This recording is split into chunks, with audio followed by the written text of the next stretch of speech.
என் நெஞ்சில் குடியிருக்கும்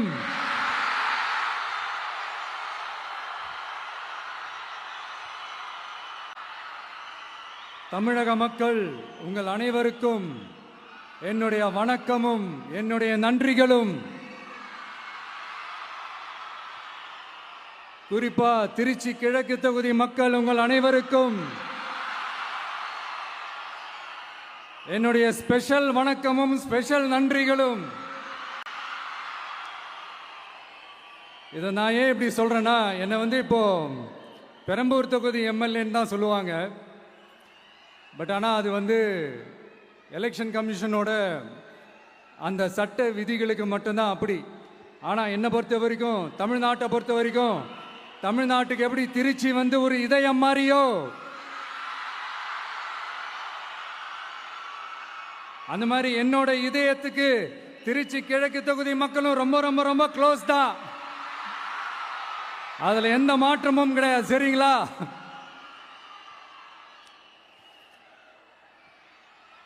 ஆட்சிக்கு சில வாரங்கள் கூட ஆகல. 6 மாசம் அமைதியா இருப்போம்னு சொன்னவங்களாம் 6 நாள் கூட அமைதியா இருக்க முடியல. ஆட்சிக்கு அரை மணி நேரத்திலே ஆரம்பிச்சிட்டாங்க. பாவம், ஒரு கல்யாண வீட்டிலலாம் போய் புலம்பிட்டு இருக்காங்க. நான் சொன்னதெல்லாம் நடக்குதா? 1 by 1 எல்லா புலம்பல்ஸும். அது மாதிரி இத்தனை வருஷமா மாத்தி மாத்தி உங்களை ஏமாத்திக்கிட்டு இருந்த இந்த 2 பேரையும் வேண்டாம்னு சொல்லி ஒதுக்கிட்டு உங்களுக்காக உண்மையா உழைக்க வந்த உங்க விஜய, உங்க அண்ணனை, உங்க தம்பிய முதல் அமைச்சரா இல்ல முதல் சேவகனா ஆக்கியிருக்கிறீங்க. தலை வணங்கி ஒட்டுமொத்த தமிழக மக்களுக்கும் இந்த நேரத்தில் என்னுடைய நன்றியை தெரிவிச்சுக்கிறேன். இந்த நேரத்தில் எங்களுக்கு ஆதரவு தெரிவிச்ச அத்தனை இயக்கங்களுக்கும், அத்தனை இயக்கத்தின் தலைவர்களுக்கும் மீண்டும் என்னுடைய நன்றியை தெரிவிச்சுக்கிறேன்.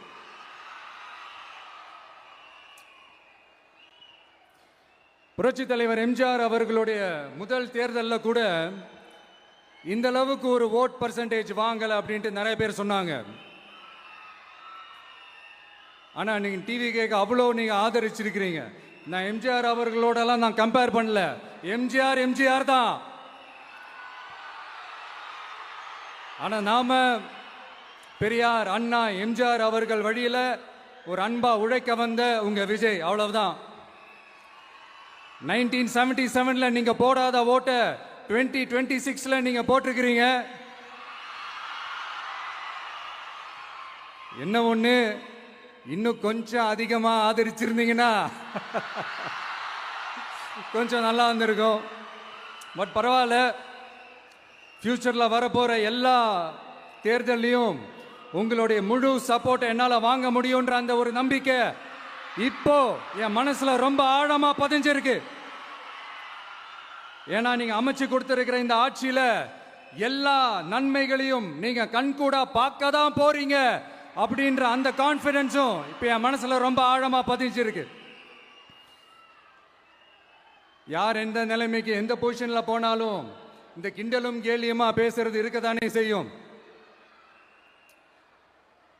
நம்மளை பத்தி, நம்ம அரசியலை பத்தி, நம்ம பேச்சை பத்தி இந்த கிண்டலும் கேலியுமா பேசிட்டு தானே இருப்பாங்க. அவங்க எல்லாருக்குமே என் சைட்ல இருந்து ஒரே ஒரு ரிக்வெஸ்ட், தயவு செஞ்சு நிப்பாட்டிடாதீங்க.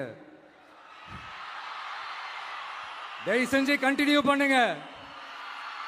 நீங்க தான் என்னோட எனர்ஜி ஃபோர்ஸ். நீங்க பேசிக்கிட்டே இருங்க. நான் மக்களுக்கு தேவையான நல்லதை செஞ்சுக்கிட்டே இருப்பேன். அடுத்து இப்ப நம்ம புதுசா அந்த சூட்லாம் போட்டு வரோம்ல, அதை பத்தி கூட நிறைய பேர், ஏன் நாமெல்லாம் கோட் சூட்லாம் போடக்கூடாதா?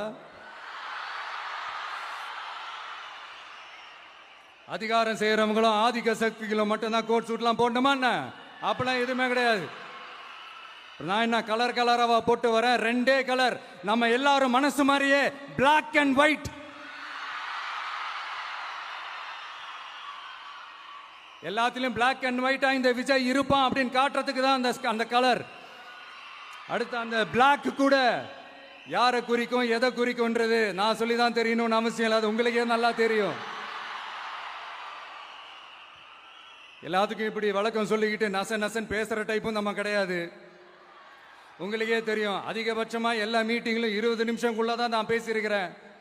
அதனால இப்ப மக்கள் என்கிட்ட என்ன சொல்றாங்க அப்படின்னா, இந்தப்பா விஜய், நீ எங்களுக்காக உழைக்கிறதுக்காக வந்திருக்கிற, அந்த வேலையை மட்டும் பாரு, உன்னை பத்தி பேசுறவங்கள நாங்க பாத்துக்கிறோம்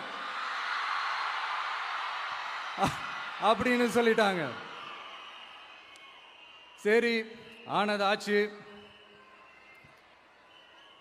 இப்ப என்ன, உனக்கு எதிரிகளே இல்லையா அப்படின்லாம் கேட்டா, அப்படின்லாம் நான் சொல்ல மாட்டேன், அப்படிலாம் நான் நினைக்கவும் மாட்டேன், அப்படி நினைக்கவும் கூடாது.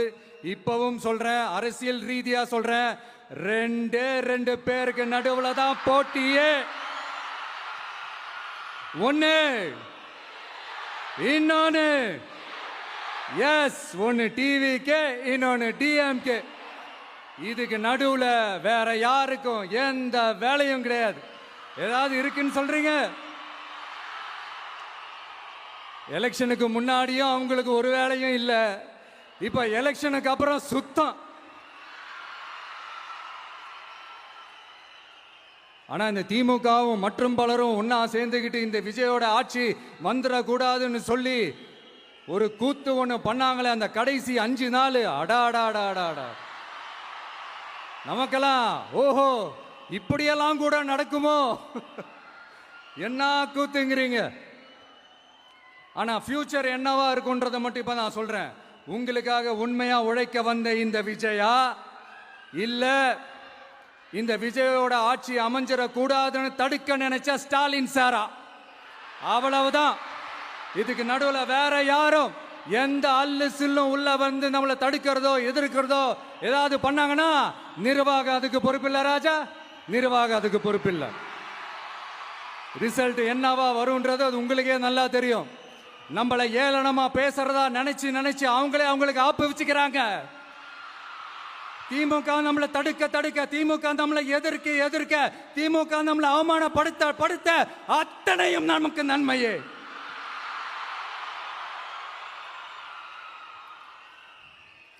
ஒன்று கவனிச்சிங்களா மக்களே, நம்ம ஆட்சிக்கு வந்ததுக்கு அப்புறம் ஒரு விஷயம் ஒன்று நடந்துகிட்டு இருக்கு. இது இந்த ஜென்சி தலைமுறையை அட்ராக்ட் பண்றதுக்காக இங்கிலீஷ் தமிழ் கலந்த அறிக்கை, அது சொல்ல வந்த நினைச்சிங்களா? அந்த காமெடி எல்லாம் கிடையாது. அடுத்து இந்த ரியாலிட்டியை மறந்துட்டு இந்த ரீல்ஸ் போடுறது, அது சொல்ல வந்தீங்களா? அந்த காமெடியும் கிடையாது. இது சீரியஸா ஒரு விஷயம் நடந்துகிட்டு இருக்கு. முன்னெல்லாம் சட்டசபையில யார் பேசுனா நமக்கு என்ன, யார் அடிச்சுக்கிட்டா நமக்கு என்னன்னு இருந்த கூட்டம்லாம் இப்ப சட்டசபையில என்ன நடக்குது, என்ன பேசிக்கிறாங்கன்றது ரொம்ப உன்னிப்பா கவனிக்கிறாங்க. கவனிச்சிங்களா? திமுக ஸ்டைல்லே சொல்லணும்னா ரீல்ஸ் போட்ட கூட்டம்லாம் இப்ப நியூஸ் பார்த்துக்கிட்டு இருக்கிறாங்க. அதுல நமக்கு சந்தோஷம் தான், பெருமை தான். நம்மளுடைய யங்ஸ்டர்ஸ், நம்ம பெண்கள் எல்லாம் அந்த அரசியல் என்னன்னு தெரிஞ்சுக்கணும், அந்த அரசியல் என்னன்னு புரிஞ்சுக்கணும்னு அப்படி ஒரு விழிப்புணர்வு ஏற்பட்டிருக்கு. அதுல எங்களுக்கு சந்தோஷம் தான். இதெல்லாம் யாரால நடந்திருக்கின்றது நான் சொல்லிதான் உங்களுக்கு தெரியணும்னு அவசியம் இல்லை, அது உங்களுக்கே நல்லா தெரியும். இப்படிப்பட்ட நம்ம தெய்வங்களை, இப்படிப்பட்ட நம்ம மக்களை தற்குறின்றது இன்னமும் சொல்லிக்கிட்டு இருக்கிறாங்க. நான் காஞ்சிபுரத்தில் சொன்னதை தான் இங்க நான் திரும்பவும் ரிப்பீட் பண்றேன். நீங்க தற்குறின்னு சொன்னீங்களே, அவங்க தான் உங்களோட அரசியல் வாழ்க்கையே ஒரு கேள்விக்குறி ஆக்கி இருக்கிறாங்க. கேள்விக்குறி ஆக்கிட்டாங்க, இன்னமும் ஆக்க போறாங்க. அன்னைக்கு நான் சொன்னப்போ சிரிச்சவங்களாம் இன்னைக்கு என்ன பண்ண போறாங்களோ. உண்மையை சொன்னாதான் அந்த கூட்டத்துக்கு கசக்குமே. உண்மையிலே நீங்க மக்கள் மனசை புரிஞ்சு வச்சிருந்தீங்கன்னா நீங்க இப்படி மக்களை தப்பாவே பேசியிருக்க மாட்டீங்க. அது என்ன, அப்புறம் அரசியல் புரிதல் இல்லாம மக்கள் நமக்கு ஓட்டு போட்டுட்டாங்களாம். இந்த கவர்ச்சியில மயங்கி மக்கள் நமக்கு ஓட்டு போட்டுட்டாங்களா? நான் என்ன, சரி விடுங்க.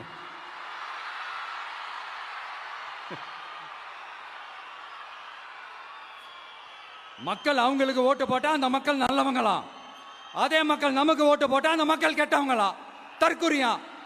இதே மக்கள் தான் இத்தனை வருஷமா அவங்களுக்கு ஓட்டு போட்டுட்டு இருந்தாங்க. உங்களுக்கு மட்டும் என்ன, வேற ஏதாவது பிளானட்ல இருந்து குதிச்சு ஓட்டு போட்டு போனாங்களா? தற்கொரியாமா, தற்கொரி நல்லா வருது, வேணான்னு பாக்குறேன். எங்க அண்ணன் விஜயகாந்த் அண்ணன் சொல்ற மாதிரி, அண்ணா அவர்கள் ஆரம்பிச்ச கட்சியை ஒரு அடிமை கூடாரமா ஆக்குனது யாருங்க சார்? இப்படி எல்லாம் ஆக்கிட்டு உண்மையை சொல்லு உடன்பிறப்பேவா. உங்களோட அந்த உண்மையான உடன்பிறப்புக்கெல்லாம் என்ன சொல்றாங்க தெரியுமா சார்? திமுக இப்படி ஆனதுக்கு காரணம், அந்த காரணத்தை வெளியிலலாம் போய் தேடாதீங்க, உங்க குடும்பத்துக்குள்ளேயே கேளுங்கிறாங்க. உங்களுக்காக மாடா உழைச்சி தேஞ்சு போய் கிடக்கிறோம். திமுக இப்படி ஆனதுக்கு காரணம் உழைக்காம சொகுசா இருக்கிற உங்க குடும்பத்துக்குள்ளேயே போய் கேளுங்கிறாங்க. ஒவ்வொரு திமுக தொண்டனும் அதை சொல்றாங்க. அதை புரிஞ்சிக்காம நம்மளையும் நம்ம மக்களையும் தப்பா பேசிக்கிட்டு, நீங்க மக்களை தப்பா பேசுனீங்கன்னா இந்த விஜய் வந்து கேள்வி கேட்பான், சும்மா இருக்க மாட்டான். இந்த விஜயும் தமிழ்நாட்டு மக்களும் வேறு வேறு இல்லை. இந்த விஜய் தான் தமிழ்நாட்டு மக்களோட ஒரு உண்மையான ஒரே பிரதிநிதி. இது இன்னைக்கும் சரி, நாளைக்கும் சரி, நாளன்னைக்கும் சரி, இதுதான் நிஜம். மறுபடியும் சொல்றேன், நமக்கும் மக்களுக்கும் இடையே இருக்கிற இந்த பூர்வ ஜென்ம பந்தத்தை, அந்த உறவை ஏதோ இந்த சதிகள் சூழ்ச்சிகள் பண்ணி யாராலையும் எதுவும் கெடுக்கவே முடியாது. கெடுக்க ட்ரை பண்ணீங்க நம்ம ஆட்சிக்கெல்லாம் வரதுக்கு முன்னாடி. என்ன சதிகள், என்ன சூழ்ச்சிகள், என்னென்னலாம் பண்ணி எப்படி எப்படியெல்லாம் தடுத்துடலான்னு. ஆனா இப்ப ஆட்சிக்கு வந்த இந்த சாமானிய மக்கள் ஆட்சியை நீங்க இந்த எதிர்கட்சியா இருக்கும் போது ஒன்று யூஸ் பண்ணுவீங்கல்ல, இந்த அறத பழைய டெக்னிக், அதெல்லாம் யூஸ் பண்ணி நம்மளையும் மக்களையும் பிரிச்சலாம்னு நினைச்சீங்கன்னா அது ஒரு காலம் நடக்காது. மக்கள்லாம் ரொம்ப தெளிவாயிட்டாங்க சார், ரொம்ப தெளிவாயிட்டாங்க. அதனால ஒரு ஆக்கப்பூர்வமான ஒரு எதிர்கட்சியா செயல்பட்டு மக்கள் மனசை வெல்ல பாருங்க. இந்த கடைசி லாஸ்ட் 1 மந்தா நடந்த ஒரு சில விஷயங்கள் உங்ககிட்ட நான் ஷேர் பண்ணணும்னு ஆசைப்படுறேன். இந்த 200 யூனிட் மின்சாரம், கட்டணமில்லா மின்சாரம் அறிவிச்சோம். அதில் ஆல்ரெடி இருந்த 100 யூனிட் திமுக கொடுத்தது கிடையாது. மேடம் ஜெயலலிதா மேடம் இருந்தப்போ செஞ்சுட்டு போனது. ஸ்டாலின் சார் பதவி போன அந்த கடுப்புல அறிக்கையா விட்டு தள்ளிக்கிட்டு இருக்கிறாரு. என்ன பண்ணீங்க உங்களுடைய ஆட்சியில? மக்கள் பணத்தை, டாஸ்மாக்ல இருந்து அடிச்ச அந்த பணத்தை, ஊழல் செஞ்ச அந்த ஃபைல க்ளோஸ் பண்றதுக்கு அலையா அலைஞ்சிங்க. ஆனா இந்த விஜய் மக்களுக்கு தொந்தரவா இருக்கிற அதே டாஸ்மாக க்ளோஸ் பண்ணா. விவசாயிகளோட அந்த கடனை தள்ளுபடி மேக்சிமம் இந்த 1 மந்த்ல என்ன செய்ய முடியுமோ அதை செஞ்சான். நீங்க தான் அந்த நிதி சம்பந்தமா இருக்கிற எல்லா கேட்டையும் லாக் பண்ணி வச்சுட்டு போயிருக்கிறீங்க. அதை சரி செய்ய வேணாமா? அதை ஒழுங்குபடுத்த வேணாமா? அதனால மறுபடியும் சொல்றேன், இந்த விஜய் பொய் சொல்லி ஏமாத்துறதுக்காகலாம் அரசியலுக்கு வரல. உங்க கூடவே நிக்கிறதுக்காக மட்டும்தான் அரசியலுக்கு வந்திருக்கிறேன். அதுல எந்த மாற்று கருத்துமே கிடையாது. கவலையப்படாதீங்க விவசாய பெருமக்களே.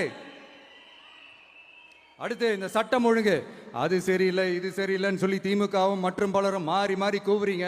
நான் ஒண்ணு கேட்கிறேன், இந்த மாடல் அரசுன்னு சொல்றீங்களே, அதுல என்ன செஞ்சு வச்சுட்டு போயிருக்கீங்க? ஒரு ஊரு விடாம, ஒரு தெரு விடாம போதை பொருள் கலாச்சாரம் அப்படியே ஸ்ப்ரெட் ஆகி கொட்டி கிடக்குது.